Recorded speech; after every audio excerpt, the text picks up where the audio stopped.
ഇപ്പോൾ ദിയ കൃഷ്ണയുടെ ഡെലിവറിയാണ് എവിടെ നോക്കിയാലും സോഷ്യൽ മീഡിയയിൽ. ഒരു സ്ത്രീ എന്ന നിലയിൽ സത്യം പറഞ്ഞാൽ എനിക്ക് ആ വീഡിയോ കണ്ടപ്പോൾ ഭയങ്കര സന്തോഷം തോന്നി. അച്ഛൻ, അമ്മ, സഹോദരിമാർ, ഹസ്ബൻഡ്, ഇത്രയും സ്നേഹമുള്ള ആൾക്കാരുടെ നടുവിൽ പ്രസവിക്കുക എന്ന് പറയുന്ന ഒരു സ്ത്രീയെ സംബന്ധിച്ച് അതൊരു വലിയ കാര്യമാണ്. ഞാനൊക്കെ ഫസ്റ്റ് ഡെലിവറി 13 years മുന്നേ പ്രസവിക്കുമ്പോൾ ആരുമില്ല, ഒറ്റയ്ക്കാണ് ലേബർ റൂമിലുണ്ടായിരുന്നത്.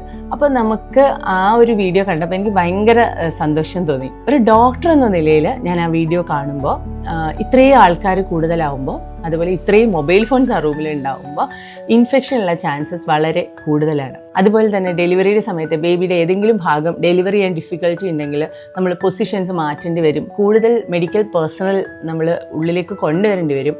അങ്ങനെയുള്ള സമയത്ത് നമുക്ക് ഇത്രയും ആൾക്കാരെ ഒരു റൂമിൽ അക്കോമഡേറ്റ് ചെയ്യാൻ പറ്റില്ല. ദിയയ്ക്ക് ഇങ്ങനെ ചെയ്യാൻ കഴിഞ്ഞത് അത് ലേബർ ഡെലിവറി സ്യൂട്ട് ആയതുകൊണ്ടാണ്. നമുക്കൊരു സാധാരണ ലേബർ റൂമിൽ നമുക്കിങ്ങനെ ചെയ്യാൻ കഴിയില്ല, കാരണം ഒരുപാട് ലേഡീസ് അവിടെ ഉണ്ടാവും. അപ്പോൾ ഒരു സ്യൂട്ട് ആണെങ്കിലാണ് ഇങ്ങനെ നമുക്ക് ഡെലിവറി ചെയ്യാൻ പറ്റുള്ളൂ.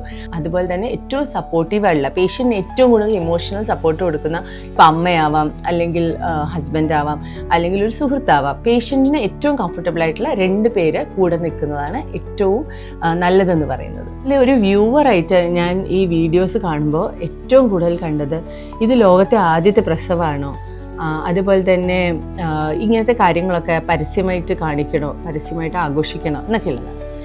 ലോകത്തിലെ ആദ്യത്തെ പ്രസവം അല്ലെങ്കിലും ആ കുട്ടിക്കും ആ കുട്ടിയുടെ ഈ ജനറേഷനിലും ഉണ്ടായ ആദ്യത്തെ കുഞ്ഞാണ്. അവരത് ആഘോഷിക്കട്ടെ. പ്രസവം അത്ര ഒരു രഹസ്യമായിട്ടുള്ള കാര്യമൊന്നും അല്ല. എല്ലാവരും കാണാൻ പറ്റുന്ന കാര്യങ്ങൾ മാത്രമേ ആ കുട്ടി ആ വീഡിയോയിൽ കാണിച്ചിട്ടുള്ളൂ. ഇത് പബ്ലിക് ആക്കണോ പ്രൈവറ്റ് ആക്കണോ എന്നുള്ളത് ഓരോരുത്തരുടെ ഇഷ്ടമല്ലേ. അപ്പോൾ let Diya Krishna enjoy her motherhood. Best wishes to her and her family.